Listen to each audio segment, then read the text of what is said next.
Good morning, everyone. Good afternoon from wherever you're joining us from. My name is Lindsay Lehr. I am a Senior Director here at America's Market Intelligence. I'm very pleased to welcome you all to our webinar, Latin America Markets 2018 Forecast. This is an annual activity that we do as part of our Thought Leadership Program to give you an idea of our analysis of the market going forward, to help you look at some trends you may not have the bandwidth to do so in your day-to-day. We will be looking at Latin America as a region this morning, looking at macro trends that are affecting your business decisions, as well as drilling down into several of the industries that we as a firm look at frequently.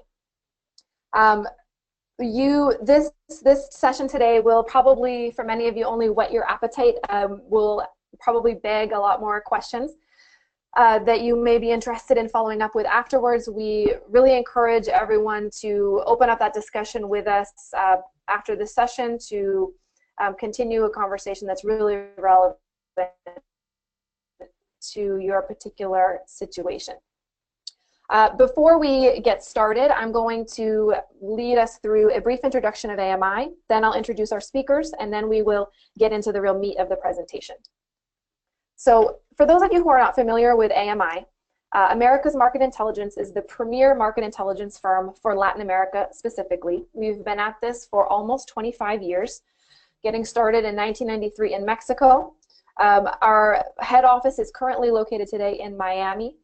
We have offices in Mexico City, Sao Paulo, and San Francisco. And to date, we've done nearly 3,000 client engagements, working with clients in North America, Europe, Latin America, who are looking at growing and optimizing in Latin America, all the way from Mexico, the Caribbean, down to the Southern Cone.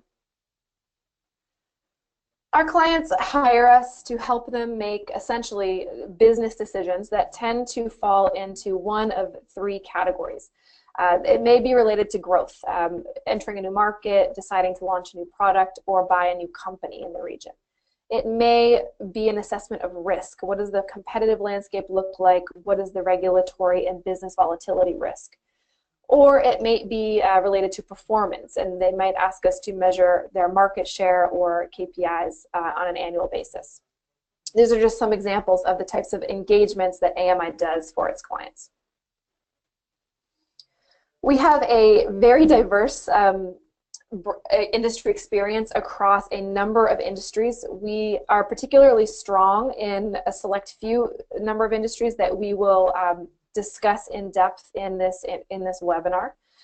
But as you can see, we have worked across the gamut from consumer and retail to logistics to healthcare, automotive, payments, and fintech. And because we're focused only on Latin America, that really gives us the flexibility and capability to go very deep in these various industries that we're working in. Some of you may be familiar with our online magazine Perspectiva. This is the main channel through which we launch and bring to the market our Thought Leadership Program. If you have not already, I really encourage you to go on to the Insights section of our website and take a look at what we have there. You'll find general analysis of Latin America, as well as industry-specific analysis, articles, white papers, presentations, webinars, in which we share free and publicly with our followers what we're thinking about, to give you a taste of the types of questions we're asking, what we're looking at, what we're researching, and to help you to provide some thought-provoking content for as you consider your day-to-day operations. That brings us to today's speakers. I'd like to invite my fellow panelists to say hello to the audience. Today we will be starting off with co-founder and managing director of AMI, John Price, who will give us an overall analysis of the macro trends that will be important as we go into 2018. After that, we will take a look into 5 different industries in which AMI has developed a practice around. So co-founder and managing director Guillaume Corpart will take a look at healthcare. I will then give us some insights and analysis into the payments industry. Diego Rodríguez will help us understand what's going on in logistics. John then again we'll turn it over to John to look at mining and infrastructure. And finally, Mauricio Cárdenas will finish us off with a look into the retail space.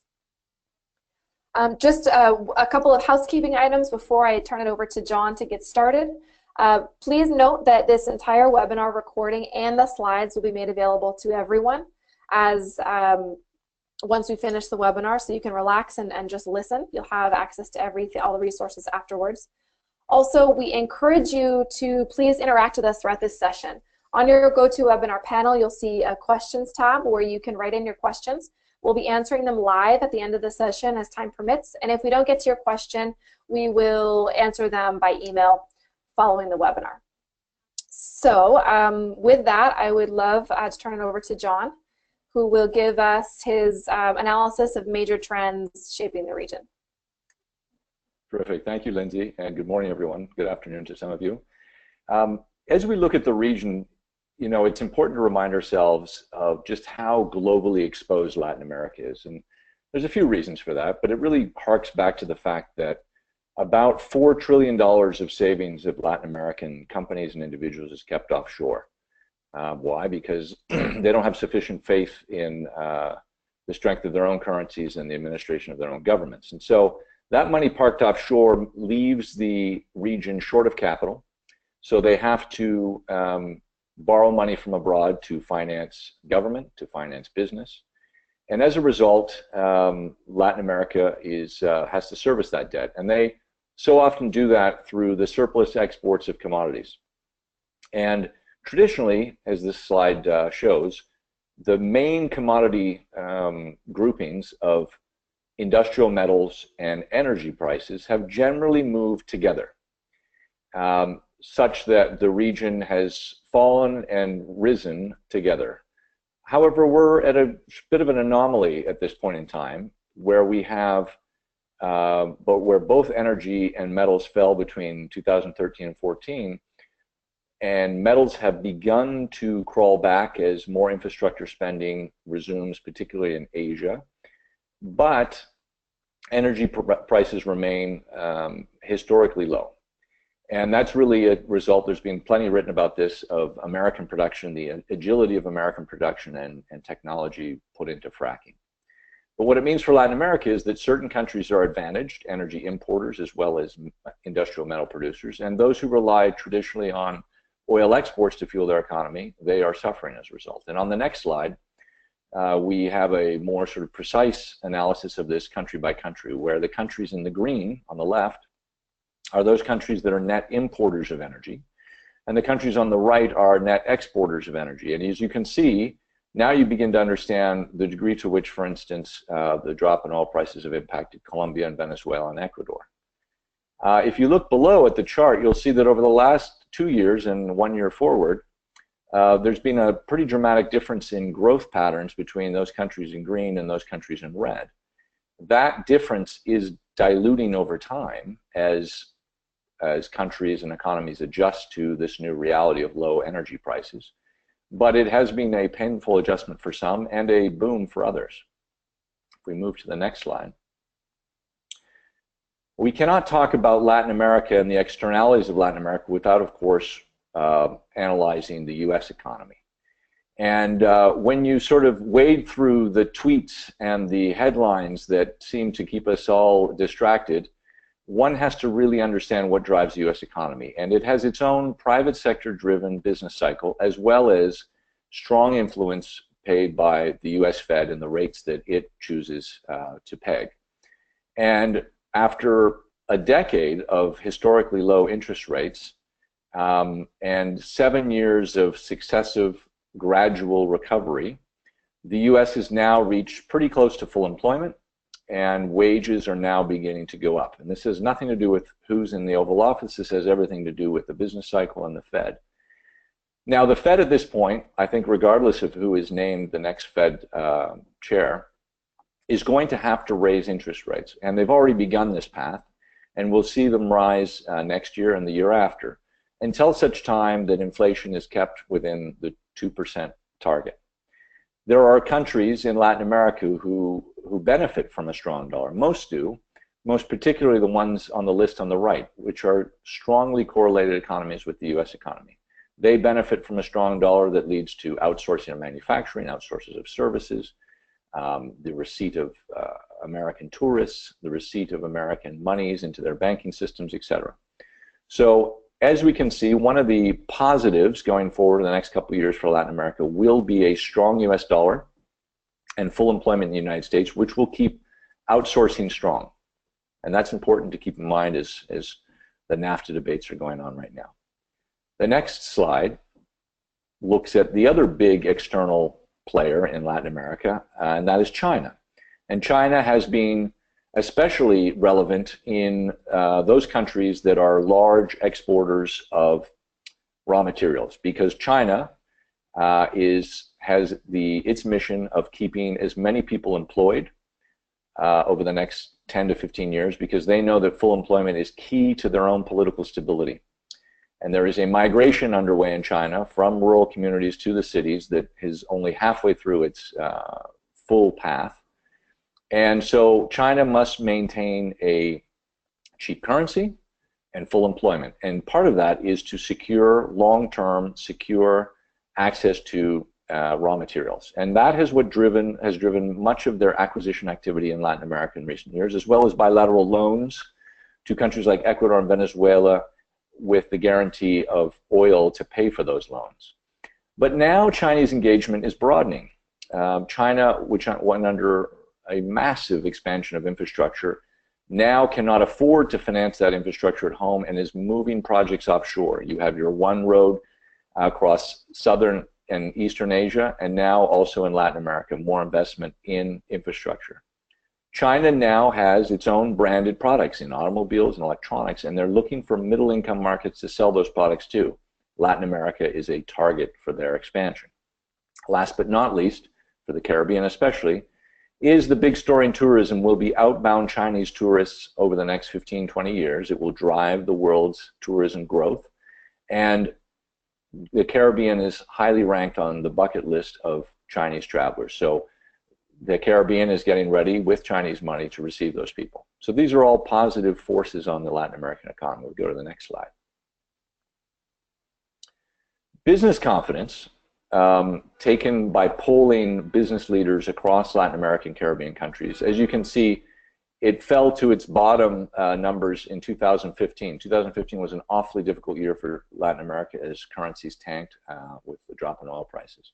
It has steadily climbed since then. It took a downward slope at the end of last year, beginning of this year, because of the election of Donald Trump and the strong anti-trade and nationalistic rhetoric that came out of the White House, but has begun to since resume as people feel less frightened by what is said and the lack of actions that come with those words.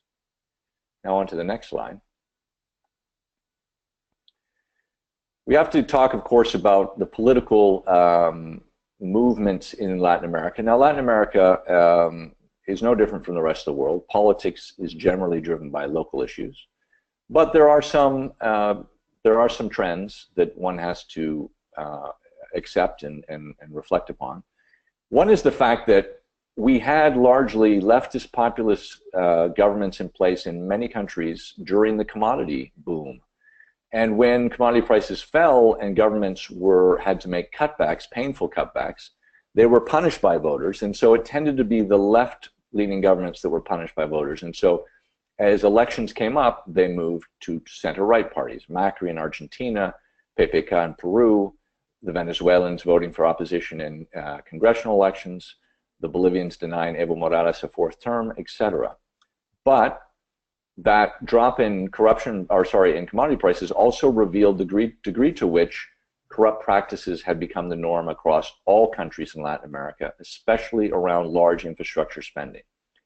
The Odebrecht scandal, which began in Brazil, spread to other countries, Peru, Panama, Colombia, the DR, as investigations uncovered the degree to which Odebrecht had financed political campaigns and just put money in politicians' pockets. And this combined with the fact that there's so many smartphones recording so many conversations across Latin America and being published through social media, politicians are continually caught off guard.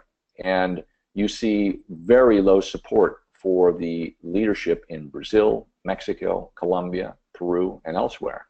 And that, of course, is worrisome because a lot of these countries are going into election cycle next year. And so there is a concern that populist-type candidates may come to the fore, most notably AMLO in Mexico. We go to the next slide.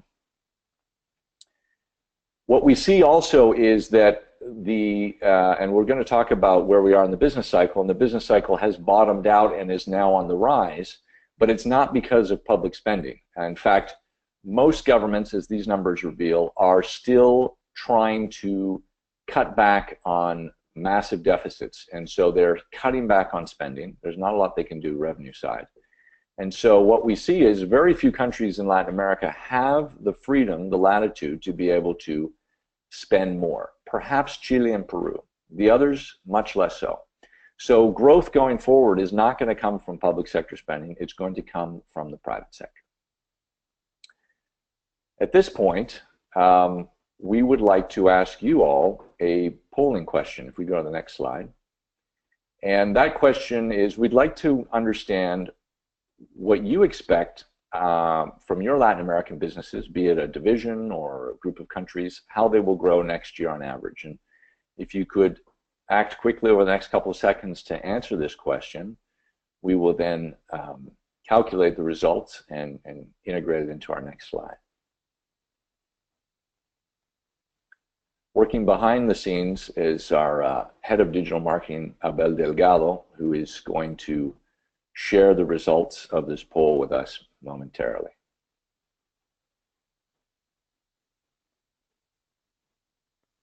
We're very curious to see what you expect next year, because most businesses tend to take into account, probably more than they should, what happened last year in terms of forecasting the year ahead than other drivers of their business.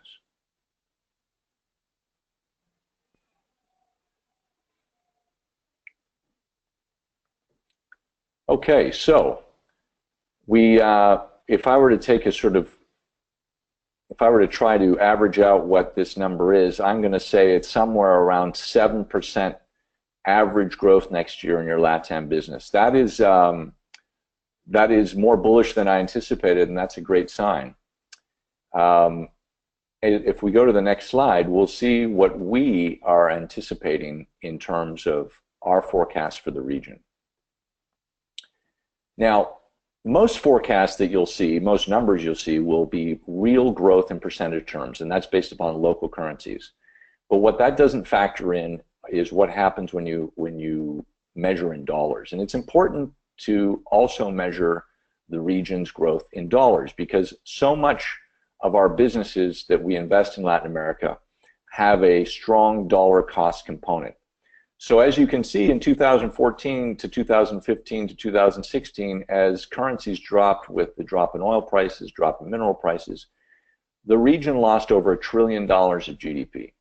So that's about a 20 to 25% drop, and that helps explain a little bit more why your Latin American divisions also dropped by similar numbers.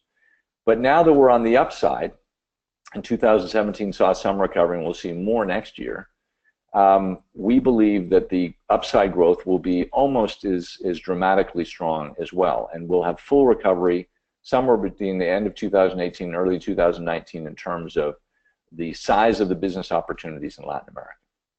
If we were to just hone in on the next slide on Central America and the Caribbean, we see that, and this is where low oil prices is a positive for this part of the world, we see pretty steady positive growth from 2014 all the way through 2018, particularly in Central America, which is driving that region.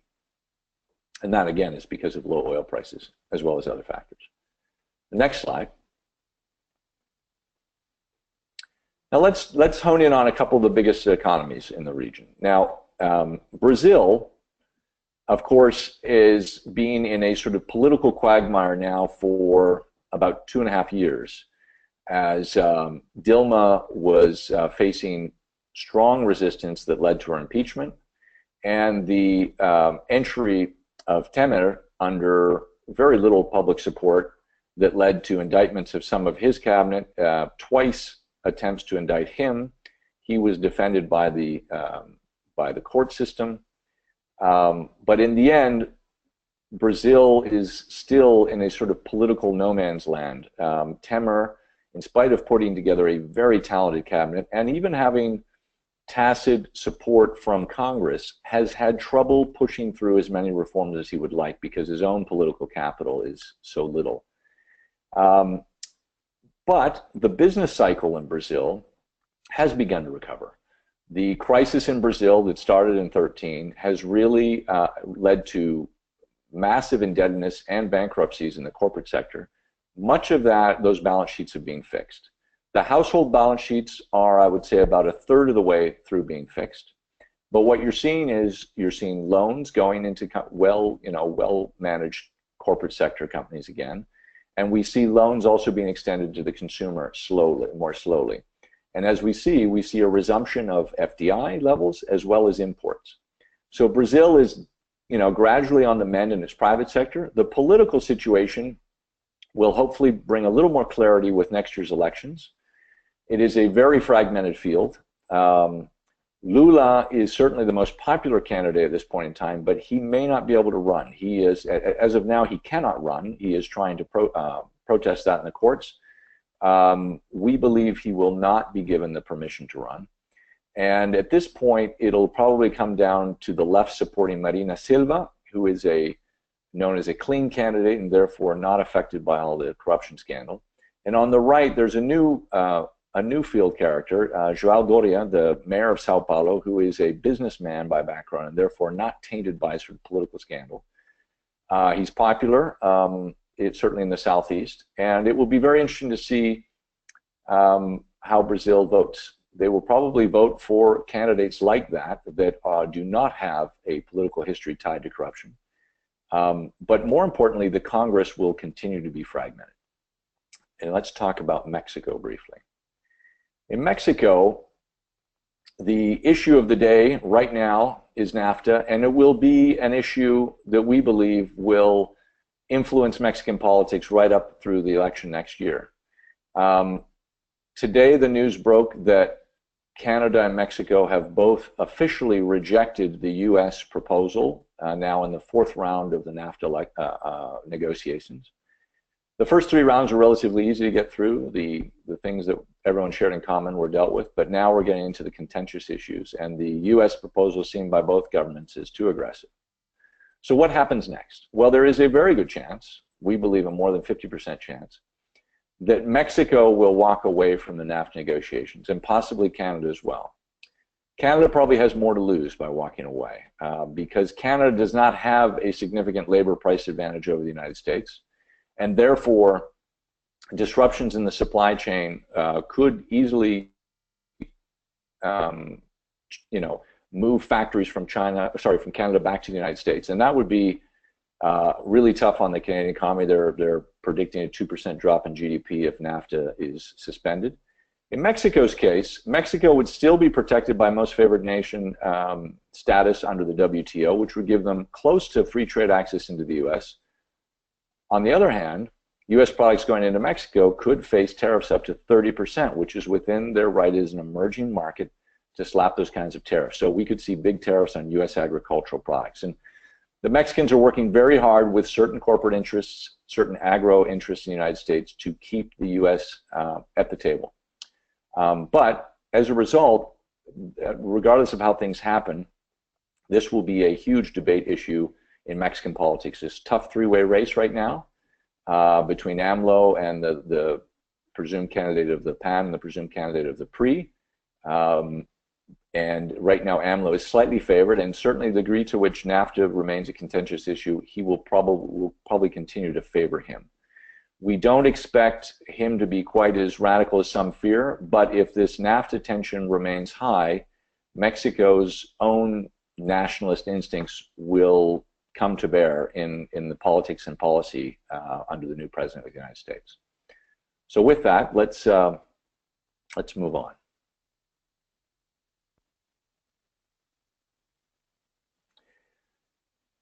Thank you. We'd like to ask another poll question, and that is, which market do you think will deliver the most growth next year? And we've listed a few options here. There's unfortunately only 5 sort of closed answer options on these polls. So certainly not enough to list all of the countries. So we've grouped the smaller countries into natural groupings there. So once we have your answers there, I'll be curious to see where people see growth coming from. We believe that growth next year will disproportionately come from Brazil and Argentina, and to a lesser degree Mexico, but it'll be curious to see what this audience feels where they're finding growth next year.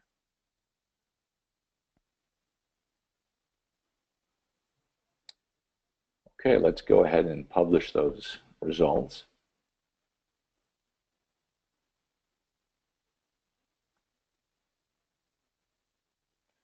All right, very interesting mix. So Brazil, about a fifth, similarly in Mexico, and stronger numbers for the Southern Cone and Andean markets. So it's very interesting. We'll see how that happens.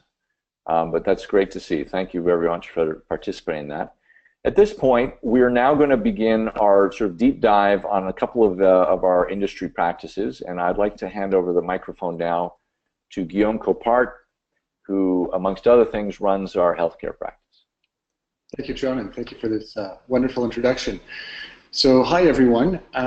As we look at healthcare markets in Latin America, and we just move to the next slide. Thank you. So as we look at healthcare markets in Latin America, we see an indication of a long-awaited turnaround of the Brazilian market. It's no surprise that Brazil is the largest market in the region, both in terms of hospital beds as well as number of hospitals.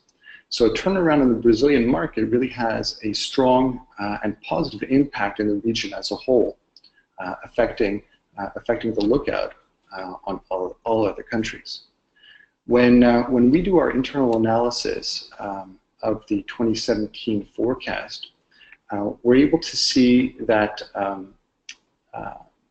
that there's a turnaround primarily in the Southern Cone, led by Brazil, Argentina, and Chile in terms of growth numbers. However, at the same time, what we see is that there's a possible slowdown in Mexico, Colombia, and Peru. Now, as John mentioned, with elections just around the corner in Mexico, this could still be reversed with a boost in government spending, but that's still to be seen. In terms of technology penetration, we see a high variance amongst countries, with Chile and Puerto Rico having the highest penetration rates of electronic medical records, or EMRs, in the region, with around 75% penetration rates. Now, this is compared to a very low 37% in countries like Mexico. One of the reasons behind this is a concentration and a focus on costs on behalf of hospitals, cost rather than value. The same focus on cost has really led hospitals to limit their expansion into more sophisticated equipment. The silver lining in this, however, is that there's an opportunity for cost control measures and cost control mechanisms, specifically best practices in terms of procurement and in terms of acquisitions amongst hospitals. Next slide, please. With the economic slowdown we witnessed in recent years, we've also seen that the public sector spending in healthcare has been dramatically curtailed. And this has led to longer wait times within hospitals and an overall drop in quality on public hospitals. This has really opened up a gap and an opportunity for private investment to grow in the market, primarily through small, highly specialized institutions and clinics within the sector. And we expect this trend to expand through the middle class and through the working class as well, across the region. The same focus on cost has also brought many Asian and primarily Chinese players to sell equipment in Latin America. And we expect this trend to continue moving forward and even to expand as the distribution networks and the servicing capabilities of the same manufacturers and distributors grow in the region. We're going to see this expansion primarily in independent physician practices, in clinics, and in smaller hospitals before they grow and expand to the larger predominance markets. This is particularly true in countries such as Peru, where the expansion of Asian products has grown dramatically over the past couple of years. So with that, I'm now going to hand it over to the head of our payments practice, Lindsay Lehr, to dive into this area. Thank you, Guillaume. Hi again, everyone. Many of you, or some of you joining us today, may have been with me for previous webinars. We have done several over the past year. So some of these topics I'm going to cover may sound familiar. We're going to see some of the same trends sort of accelerate and consolidate throughout next year. Three major trends we're going to see throughout 2018. The first one is a bit basic, kind of laying the ground for the payments industry in general.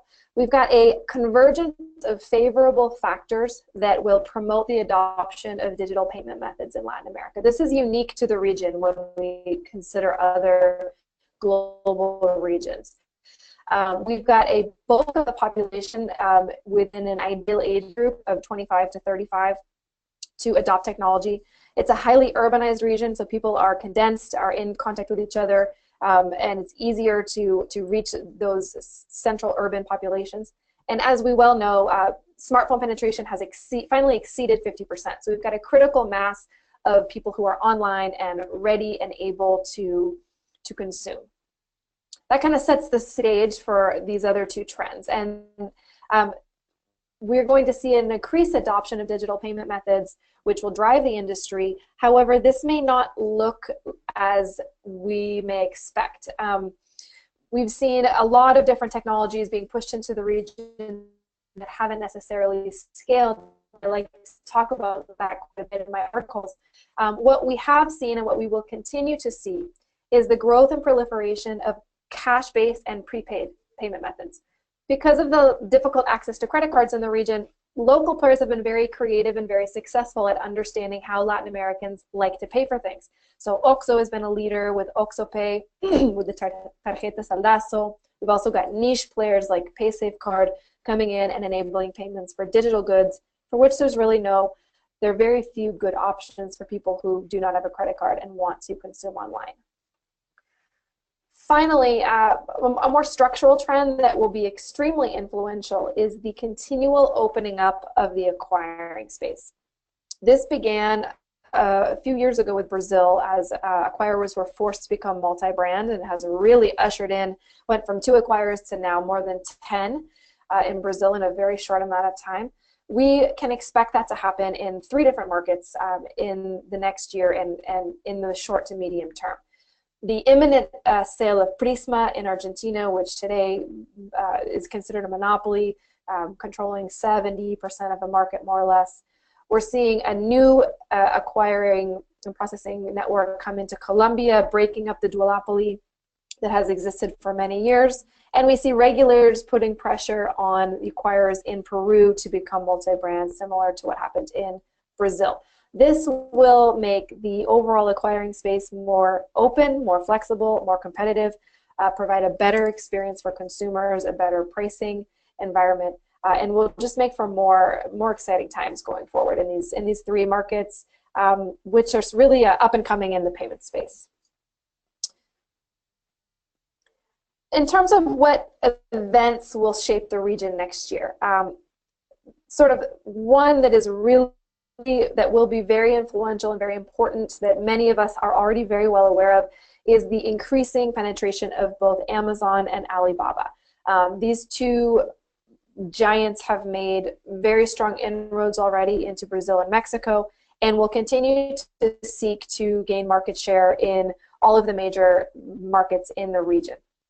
This should have 2 main consequences. The number one is that it will represent very severe competition for incumbent retailers and marketplaces. I know that there is a lot of fear. A lot of folks ask us questions about this. What is our forecast for what will happen as these 2 gain traction in the region? But secondly, because of their prowess and size and popular brands, these 2 players have the ability to solve on a grand scale a lot of the payments and logistics challenges that we see in the region, and could potentially pave the way for more growth and more rapid growth, as in addition to providing outstanding partnership opportunities for payments companies, logistics companies, and others who need to be present to tailor their solutions to the individual local markets. Secondly, our two major regulatory changes. One I mentioned in Argentina already, related to the acquiring landscape. The other is the potential passing of a fintech law in Mexico, which is currently under debate in the Mexican Congress. This would be the first fintech law in Latin America, which is pretty exciting. As we know, fintech has flourished in Mexico. Hundreds of companies currently operating there. And the stated goal of the law is to create a regulatory framework that will provide a structure in which consumers can feel comfortable and confident and have legal recourse using these different types of services. So that is very positive. On the other hand, this will inevitably add cost to fintechs who are already cash-strapped, already fighting for funding and investment dollars, and so could potentially have a downside to growth of fintech in Mexico as well. So we'll be monitoring this over the next several months to really understand what the implications will be as we go into the new year. Okay, so that's it for the payments industry at the moment. I'm going to turn it over now to Diego Rodríguez, who will take us through logistics. Thank you, Lindsay. Thank you for the introduction. If we review the logistics trends that will be taking place in Latin America in 2018, I like to focus on two things. The first one is that in developed e-commerce markets like Mexico, Brazil, and Colombia, technology is playing an increasing role. Why? Because retailers and e-commerce players, instead of responding to customer demands, they are focusing now in anticipating their warehousing needs by seeing ahead and meeting needs before they necessarily even exist. They're using predictive analytics, data gathering, and WMS to help them understand what the customers want before they even know it.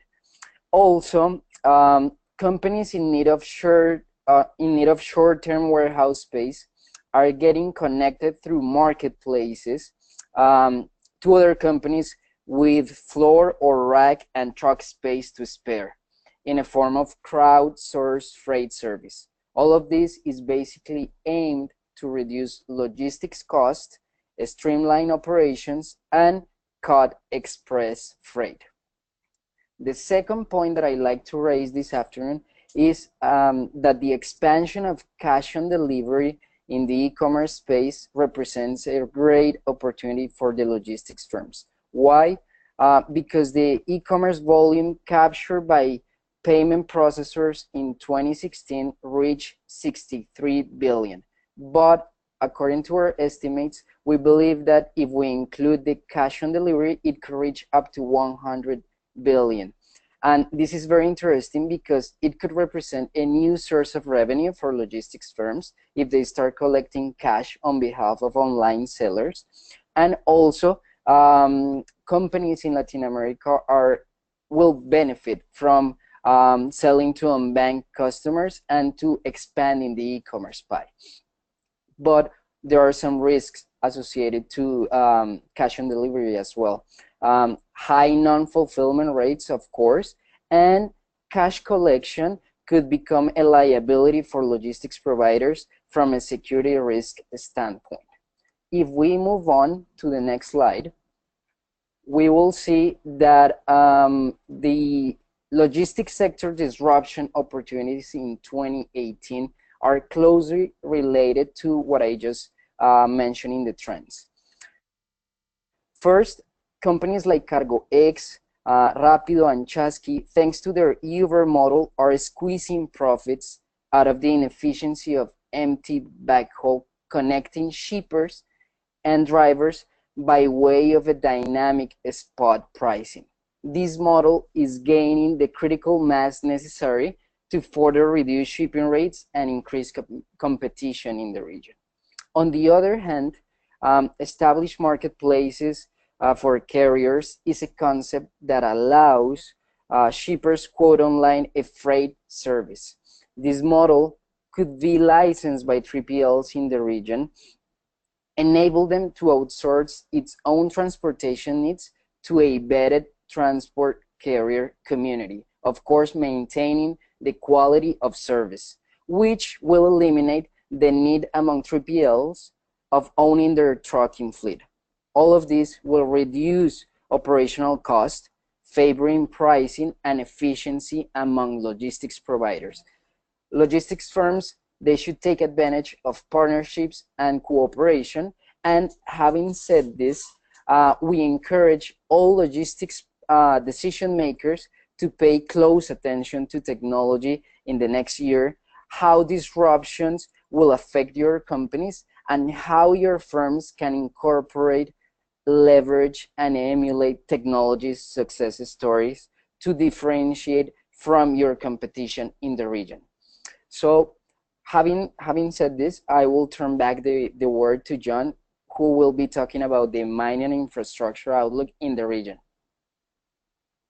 Thank you, Diego. I'm going to address mining and infrastructure on behalf of our colleague Remy Pied, who is the practice leader in this field. Unfortunately, his return journey from the Guianas last night resulted in an unexpected layover in Trinidad, so he's unable to present himself. So I'm going to present the few slides we prepared. The mining industry over the last 4 years, as pricing fell, starting in Q3 2013, both on precious metal side as well as industrial metals, has resulted in a very different landscape for mining investors. What we see on the next slide is a much more embracing posture by national governments in Latin America towards miners. When mining projects began to be canceled or suspended to the tunes of billions of dollars, and tens of thousands of employment was put on hold, these governments began to realize just how much they rely on mining, not only as a form of taxation, but also as an important source of employment in remote areas of their countries. And so we've seen a real shift in attitudes by national governments, a positive shift in places like Argentina, Ecuador, Peru, Brazil, Guyana, and others, much more embracing of investors. However, local communities that rely on the trickle down of royalties that are almost always paid to the national government, but by domestic legislation are supposed to be passed on to local communities. In this time of fiscal shortage, many national governments have held back, inventing excuse after excuse and not passing that money back to local communities. And as a result, the local communities and national governments has grown worse. The best example of this is Colombia, where in fact they changed the royalty law because there was a lot of local level corruption around what was the lion's share receipt of royalties, to a new law that was passed under Santos that basically nationalized all those royalties and then redistributed them across all jurisdictions in Colombia, such that the producer states received very little of the money. And as a result, you have over 30 local referendum in Colombia today holding up projects in mining and oil and gas.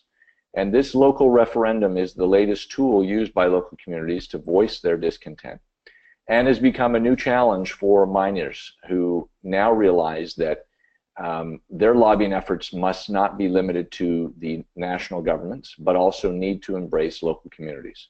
And so we're going to be seeing a shift in the way that miners invest in the region, with much more attention paid to local communities and getting their buy-in.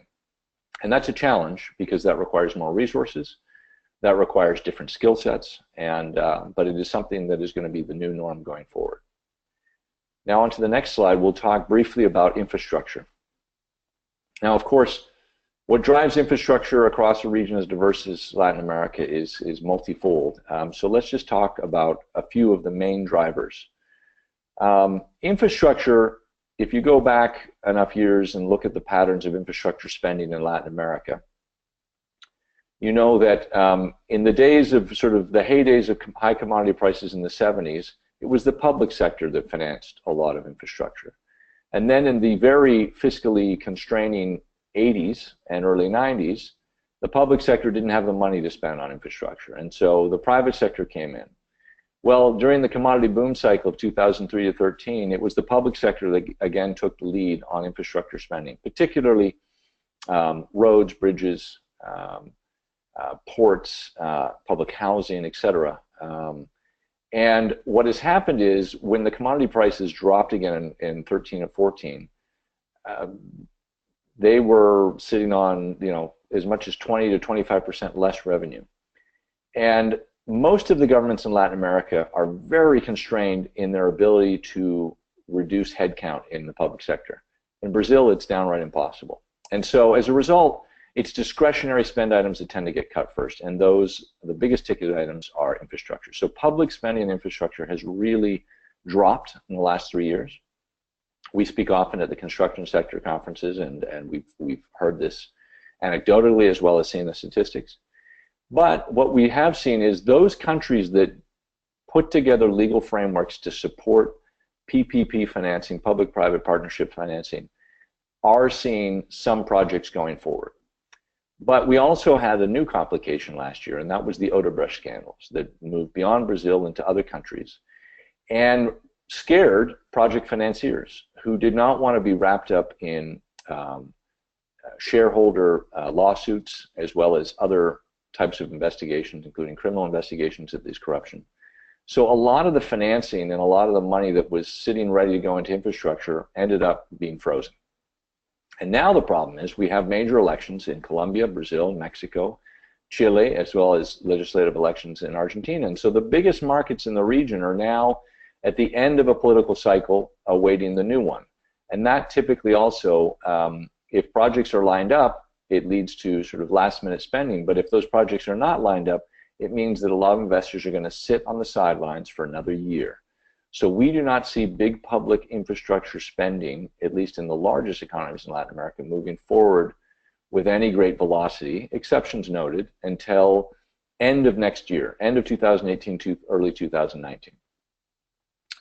So at this point, I would like to now turn over the lead to Mauricio Cárdenas, who runs our consumer and retail practice, and then we'll talk later. Thank you, John. Good afternoon, everyone. Buenas tardes. I'd like to begin addressing, can you go to slide, next slide, please? I'd like to begin addressing 3 megatrends impacting the CPG industry today in Latin America. The first, which impacts almost every consumer-facing sector, is e-mobility and connectivity. According to Cisco, by 2020, the average person will own 7 connected devices. Connected consumers are always on, which means they are instantly exposed to breaking news, are accustomed to researching facts and comparing prices online, and prefer to buy online rather than at retail stores for certain products. Adjusting to this new consumer behavior will be a genuine challenge for brands working in Latin America, who must also navigate servicing traditional channels. Connectivity provides huge amount of data at real time, and the retail sector can anticipate the demand of their supply chain and the customers. Connectivity will facilitate experiential retail, where shoppers will and can be contacted by brands and retailers to improve their on-site shopping experience. The second megatrend is health and well-being. A 2016 Nielsen study showed that over 50% of consumers declare that they seek better-for-you products that are low in sugar, low in fat, and are fresh. Today, Latin America is the most obese region in the world, and diabetes is considered a pandemic, with over 5% of Mexican population diagnosed with this condition. We are seeing proactive manufacturers, regardless of country regulation, that are actively looking for new ingredients to reformulate their products to reduce sugar or fat content. And also, we're seeing governments and retail responding to this by implementing taxes and by complicating the listing of not good for you products in the food and beverage industry. The third megatrend is about individualism. This refers to consumers' increasing desire to be recognized as having personal needs rather than being part of the masses. And this has created a culture of me first, with a more engaged, confident, and vocal consumer. Millennials especially are moving away from big and safe brands and are opening the door for small companies and entrepreneurs to enter into several segments previously controlled by big and large corporations. As a result, we are seeing many niche and small products entering markets, posing a huge risk for corporations. A good example of a big company responding to this megatrend is Coca-Cola, when they launched their global campaign, Share a Coke, Comparte una Coca-Cola, where they printed consumer names on the Coke labels. I'm sure most of you remember that promotion. And this promotion became a hit across all regions. And it shows how megatrends can be translated, have global relevance, but can be translated into local needs. So can we go to the next chart, please? So let's talk about some key events that will be taking place in 2018 in our region. 15 months from now, we predict that the summarizing headline for Latin America in 2018 will be growth with volatility. We are seeing 5 events happening next year. The first one, as John already mentioned, we have presidential elections in 5 economies, 4 of which are crucial. Elections tend, on one hand, to push cash on the street, helping generate demand and increasing marketing spending. But on the other hand, elections also cause volatility and delay CapEx expenditure by major foreign investors. The second one, of course, is the Russia World Cup. And the good news is that most of our big market teams qualify, therefore allowing for business opportunities for all CPG companies, particularly the snacks and beverages. And I see a spillover in other categories, including retail, restaurants, and of course, bars and cafeterias. The third one is e-commerce, that we already spoke about it. We see e-commerce expanding penetration in the region, and with barriers slowly start falling. And we see increased interest by the big guys, Amazon and Alibaba, and we don't discard an acquisition of Mercado Libre, that the sale ticket will be over $11 billion, which is manageable for these companies. We also see the risk of sugar tax levies to be implemented across the region. And this may require companies to accelerate reformulations. This may bring changes to labeling regulations and could even mandate limitations for distribution and promotional efforts. Wise strategies we see as self-regulation, downsizing, and diversification. And last but not least is NAFTA. An abandoned NAFTA could lead to supply chain interruptions, as John mentioned, which will increase the large amount of imports from other products, for example, for corn or corn syrup. This could lead to a more nationalist preferences of local products in the region, as we saw happening in Russia when all the ban of food products happened in 2014. So in summary, 2018 will be a very active year in Latin America, with many events driving investment and growth. But growth will not come with stress and volatility. So our advice is fasten your seatbelts and enjoy the ride. So now I'm going to pass back to John. We both are going to share the planning process. Thank you, everyone. Thank you, Mauricio. You know, we chose this time of year, of course, because most of you are in the midst, if not the final stretch of your strategic planning.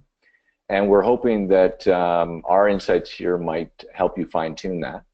But we also wanted to talk a little bit about what we see as sort of typical as well versus best practices in strategic planning. And before we get into that contrast in a discussion with Mauricio and myself, I'd like to launch one last poll of questions to understand what are the biggest challenges that you face when undertaking strategic planning, particularly in Latin America.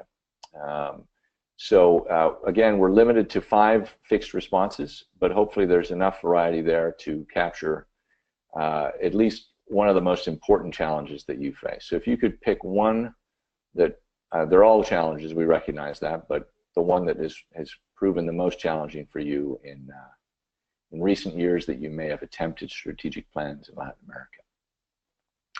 We'll give you a couple seconds to respond to that, and then Abel will publish the results, and we'll get into a discussion, myself and Mauricio, about strategic planning. And then We're pretty much running on time, so the idea here is that as we finish up, we will have a good 10 minutes to answer your questions, which are being written and submitted to us.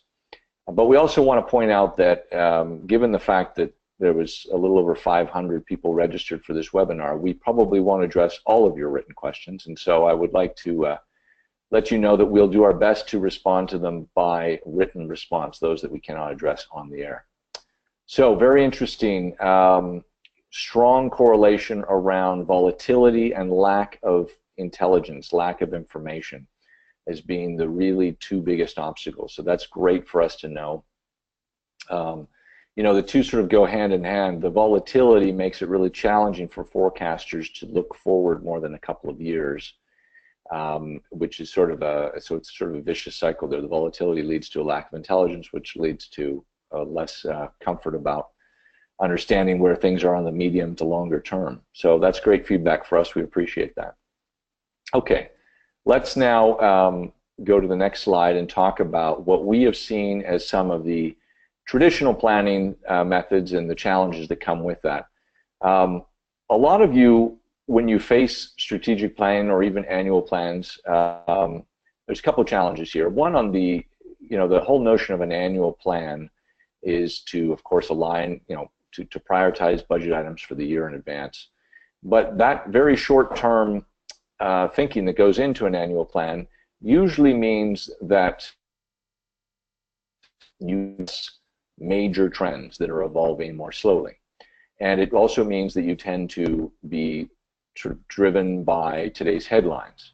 So you might look at Mexico next year based upon the NAFTA negotiations rather than looking at other factors driving the economy. You may look at Brazil based upon the election when in fact the private sector has its own business cycle that's driving that economy. So there's obviously some limitations to annual plans. Another one about sort of deficiency of annual plans is they tend to be very tactical. And they tend to be very political. Most of us who oversee a region have to somehow bring together the very different mindsets, the very different levels of ownership of business that you will find between your country managers of Brazil versus Mexico versus Peru, Colombia, Chile, etc. And so trying to prioritize their ideas, they all want their ideas to be funded in the plan, becomes challenging unless, of course, you can take a longer-term perspective on things. And as a result, it can be difficult to upsell these ideas. So another real challenge is that when people are handed a strategic planning model by head office, it's often very cumbersome and requires a lot of granular data. And rarely does a Latin America division have staff dedicated to filling out their strategic plan. It usually falls into the lap of the CMO or the CFO or someone very senior who's already a busy person. And therefore, by understaffing the process, it inevitably never fulfills the kind of confidence in the data and in the modeling that's going into it. And so these are some of the challenges that we've seen, and I'm now going to ask Mauricio, who has close to 30 years experience working with large corporates, working with both annual and strategic plans, to share with us his thoughts on best practices. Thank you, John. And you're absolutely right. Traditional planning is good to develop operational plans of the year, but as you mentioned, it brings challenges, and it is short-term, tactical in nature, and therefore there is no buy-in from everyone in the organization. Obviously, a plan that wants to do a long-term business needs to be thinking a little bit longer. So I think the best way for me to start sharing the strategic planning is to talk about a couple of stories that I learned over a few years. When I first got promoted to the C-suite, I attended a visionary leadership conference where the keynote speaker was the ex-president Bill Clinton. One of the things that really struck me was a comment that President Clinton made. And he said, if you really want to create impact, don't look at headlines, look at trend lines, and don't let headlines to distract you. And this was shocking to me because during all my years of running businesses in Latin America as general manager, I was proud of making fast decisions based on headlines. Around the same time, I presented the operational plan of one of our mature and declining brands to the company CEO. And after reviewing the presentation, the CEO just said, I don't think we're here to follow trends, we're here to change trends. And I share these two stories because they really change forever my vision of how to do planning and what is relevant to any business that wants to be successful and relevant for the long term. These two experiences oblige me to look beyond the obvious, the information that every company has, and to incorporate into my strategies the megatrends. Strategic planning allows to plan for the long term, and our recommendation is that you should plan for a 3 to 5 year period with interim metrics that will allow you to measure progress. Importantly, the operational plan should align to the strategy and not the other way around. Then the operational plan becomes like a progress report that allows for adjusting of the tactics and as the learnings arise. We also recommend that companies plan for time for discussions to align all the stakeholders to reach consensus and team alignment. As John mentioned, team misalignment is what usually makes the plans to go bad and go wrong. And finally, the business needs to be ready to commit the resources required to implement the strategy, people and money, and think about the long term. So obviously the benefit of strategic planning and planning for the long term are several. The first one that I've seen is that the long-term approach strengthens leadership. And it strengthens leadership because leaders can easily communicate to the people, can inspire the people, and can set a goal that everyone understands and can achieve. It creates a shared vision among everyone in the organization, metrics and key performance indicators. It drives organization alignment and buy-in. It's easier to sell to headquarters and facilitates prioritization. And this is important, right? Because it facilitates prioritization at project level, at function level, at market level, at region level, right? So the benefits are definitely many by doing strategic planning. And I would say in summary, look at trend lines, don't look at headlines, and disrupt trends via smart use of megatrends. And most importantly, have fun by doing this. I just want to close inviting everyone to look at our strategic planning for growth support. This is a service we provide to all the different sectors, and we help our clients navigate the complex planning process. Thank you for your attention, and I get sent it back to Lindsay. Gracias a todos. Thank you. Thank you, Mauricio and John. Thank you, everyone, for your comments and your insights. Really interesting. We've got several questions coming in from the audience that I will turn to now. If I could ask, I'll have the first question be for John, kind of a general question in response to the beginning of your presentation. And I think this is a really good question. It's a bit simple, but really thought-provoking. The question is, John, you mentioned at the beginning of the presentation how much wealth in Latin America is kept offshore. So the question is, if 4 trillion Latin American dollars are kept offshore due to lack of faith in South American governments and other risks, then why should any offshore investor invest in Latin American businesses and projects? How can the political risks be overlooked? Sure. Well, somebody once explained this to me really well, and that is, as an individual, you can only put so much of your capital at risk. So about half of those wealthy people and companies about half of their capital is inside the region, about half of it is outside the region.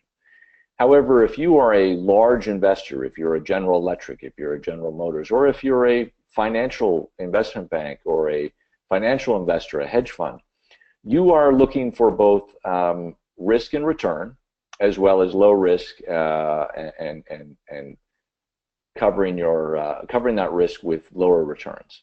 So for investors, for large investors who need higher risk, higher return in their entire portfolio, they have to include emerging markets. They have to include traditional emerging markets like a Brazil and Mexico, as well as frontier style markets like a Guyana or a Paraguay, because in those higher risk environments you get higher returns. But if you're an individual, you don't want to risk your entire basket of eggs in that one market. And so it's not one or the other. It's a combination of both. Okay, that makes a lot of sense. Thank you.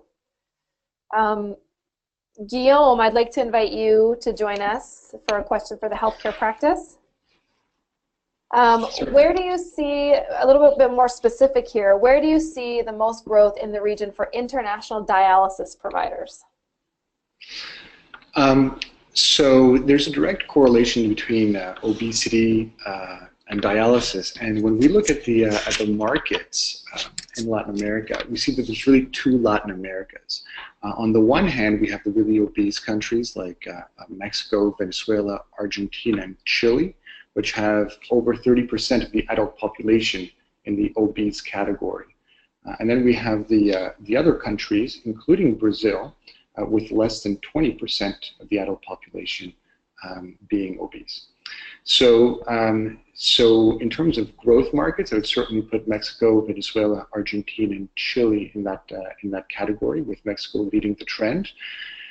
Now, as we look at dialysis in general, I think there's not just a question of prevalence and penetration and growth, but also a question of quality of service. And that has to be looked at. So in terms of, how is the service being delivered, in what types of clinics or institutions is the dialysis being performed, and is there an opportunity for higher value goods and services to be penetrating in the markets? So those are all things that we look at and take into consideration above and beyond just what are the growth markets in the region. Great. Okay. Wonderful. Let's turn now to logistics. Diego, do you want to join us? Sure. Okay. So Diego, tell us what role do you see digital freight forwarders, such as San Francisco's Flexport, having in Latin America? Thank you, Lindsay. I believe that's a very interesting question. And if we ask any logistics manager or operational professional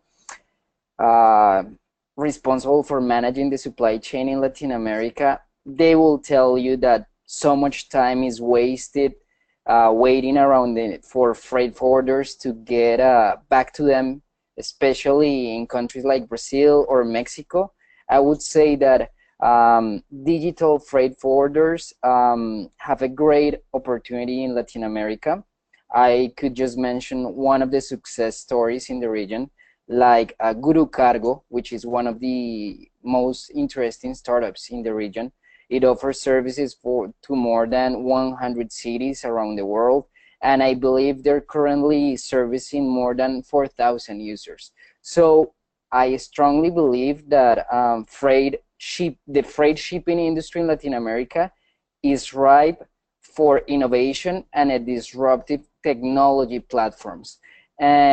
Especially in countries like Chile, Mexico, Brazil, the largest markets, I would say. Obviously, consumers are tired of slow response times, and I believe they're ready to adopt changes. But it's important to understand that in Latin America, you need to have someone to help you to address your concerns, your questions. So I believe outstanding customer service is crucial for these platforms to succeed, and also the personal relationship needs to be involved as well. But I believe Latin America is ready for those kind of platforms, and I believe they could have a very interesting success story in Latin America. Mm-hmm. Great. It seems like, even with logistics, just like in so many industries, Latin America may not be ready for a fully digital solution, but needs some sort of hybrid solution. We see that in payments. We see that in payments a lot. Diego, I'm going to ask you to stay on. I've got a question that relates both to payments and logistics. A really interesting question. Do you believe that outside e-commerce players like Amazon and Alibaba have an inherent advantage, logistics knowledge, etc., or a disadvantage, culture, payment options, etc., as they enter Latin America. I'll start this off, and then I'll kind of ask Diego for your input. Really great question. I think both is certainly true. However, these companies, what their true advantage is in Latin America is their ability to, you know, the enormous amount of dollars that is supporting their entrance, and their ability to even lose money as they enter a market. Their ability to offer, to undercut incumbents and offer very low pricing.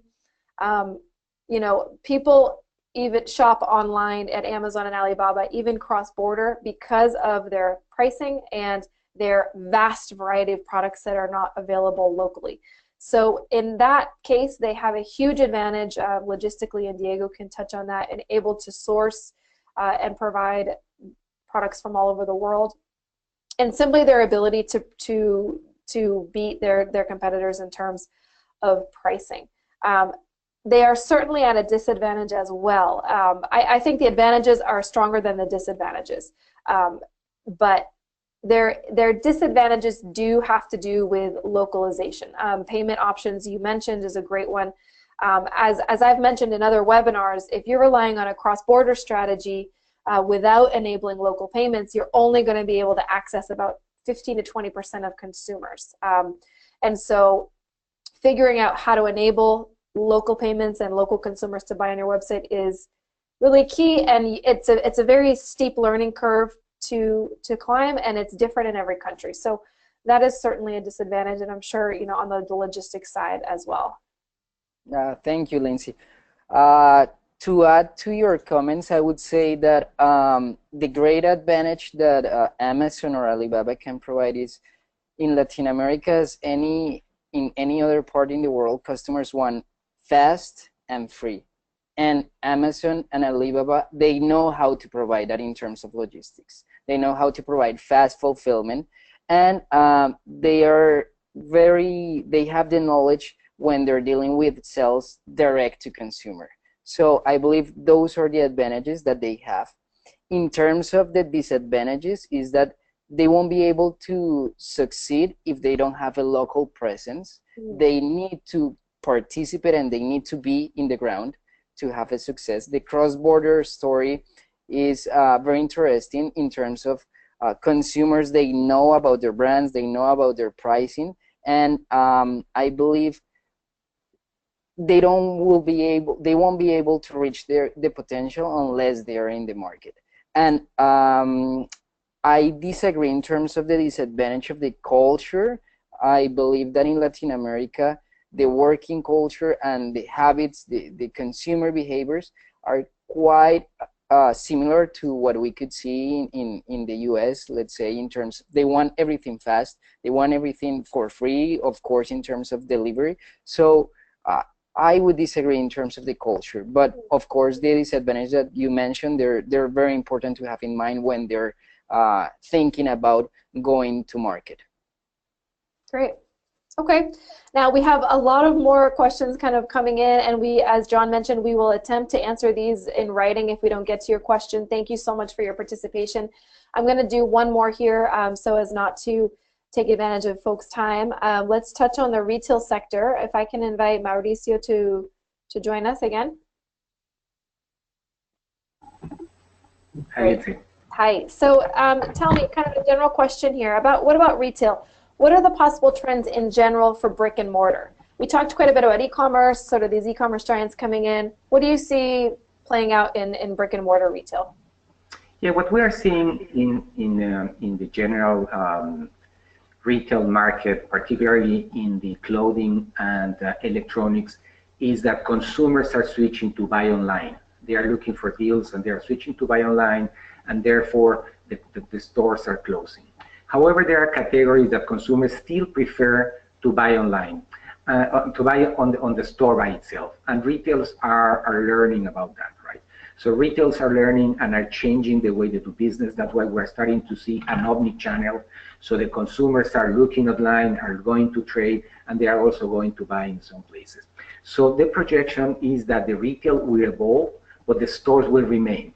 So I just cannot see a world without retail stores or shopping malls That's not going to happen. It will evolve and we'll see a few changes. And it will happen in Latin America, right? So Latin America really takes a look at what happens in the US, and Latin America will follow a similar trend once the e-commerce starts happening, right? So you and Diego were mentioning about this trend. It will happen. I don't have a question about it. I can see suppliers and working with retailers to sort of develop that channel, and then they will start interacting. So I see a retail business continue working in an evolved way, but will still prevail. Okay. Thank you. Wonderful. Okay, well, we've just about come to the end of our time allotted here. For all of you listening today, I want to sincerely thank you for joining us. Thank you for your participation, for your insights, for your questions. Here you're able to see all of our contact information. We welcome your questions and your feedback and your comments. We would love to have more of these discussions in depth with you, learn about what challenges you're having, what questions you're looking at and grappling with for the upcoming year. So please don't be afraid to reach out to all of us. As I mentioned at the beginning, we will be sending out probably in the next day. Please take a look in your inboxes. A copy of the presentation as well as a recording itself, and that will also sit online, so you'll have this as a reference. Please check your spam if you don't receive it. We'll be sending that out probably tomorrow. So once again, thank you to all our panelists, all our speakers. Thank you again for joining us, and we look forward to speaking with you all very soon.